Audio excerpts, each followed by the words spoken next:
سوم حرکت چرخیدن به سمت چپمون هست و بهش میگن left turn. اوکی؟ دقیقاً همونطوری شروع میکنیم. ریدممون دقیقاً همونه. چپ راست چپ راست چپ راست. 1 2 3 5 6 7. نه با left turn اون کاری که انجام میدین روی یکتون میرین جلو با پای چپتون. روی 2 سر جا استپ میکنیم. روی 3 برمیگردیم به سمت عقب. روی 5 اون کاری که انجام میدیم برمیگردیم به سمت کامera. رو پای چپمون میچرخیم و با پای راستمون استپ میکنیم. استپمون رو تمام میکنیم. قسمت دوم بیسیک استپمون 5 6 7. یعنی جوری که انجام میدیم لفت ترنمون رو اینطوریه. چپ راست چپ راست چپ راست. 1 2 3 5 6 7. اول میریم جلو سر جا به سمت عقب. بعدا استپمون رو تمام میکنیم به سمت جلو. اوکی؟ بعد چپ راست چپ راست چپ راست. 1 2 3 5 6 7. 1 2 3 5 6 7. 1 2 3 5 6 7. and 1 2 3 5 6 7. 1 2 3 5 6 7. اوکی بچه‌ها، حالا که حرکتی یاد گرفتیم فوتورکشو، حالا با پارتنرمون انجام میدیم. یادتون باشه که همیشه دوباره با پای چپ شروع میکنیم، خانم با پای راست. 1 2 3 5 6 7. اول بدون دستا انجامش میدیم. من روی 1 شروع میکنم میام جلو، روی 1 روی 2 بعدم سر جا، روی 3 برمیگردم به سمت چپم، روی 5 وقت دارم بیسیکمو تمام میکنم خانم‌ها شروع میکنن.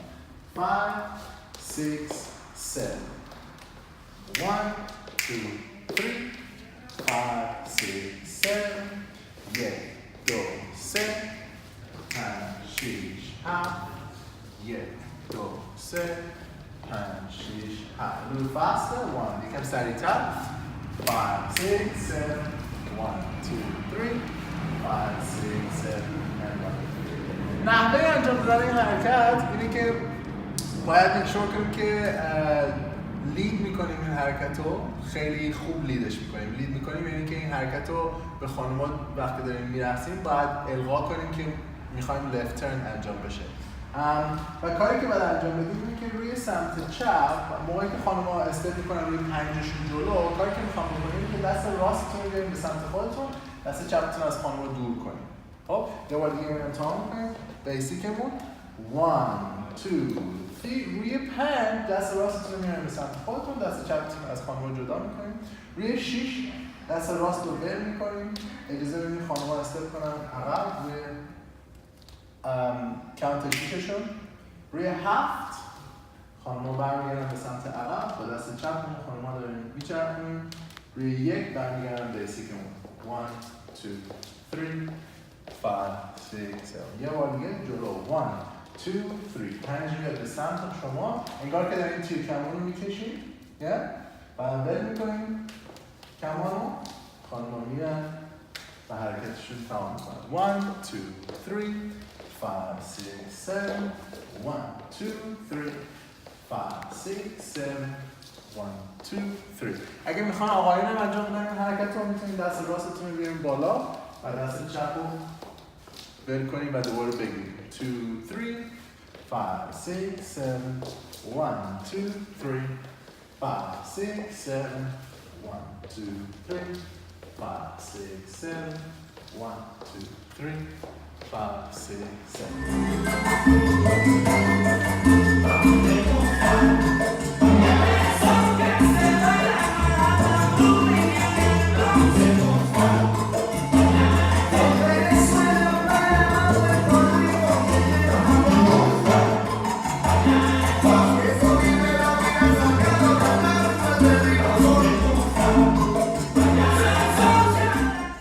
بچه‌ها امیدوارم ویدیو من خوشتون اومده باشه. اگه کار من دوست دارین و ویدیو من خوشتون میاد، لطفاً بریم روی فیسبوک، اینستاگرام و یوتیوب منو فالو کنین. بریم پست نوتیفیکیشنتون رو ترن آن کنین که هر موقع که من ویدیوهای جدید میذارم یه نوتیفیکیشن راجعش بگیرین. به جز اون من هرچی بیشتر ساپورت و کمک شما رو داشته باشم بیشتر میتونم تمام عشق و دانشمو با شما در میون بذارم. به جز اون امیدوارم روز خوبی داشته باشین و ویدیو من خوشتون بیاد and peace out.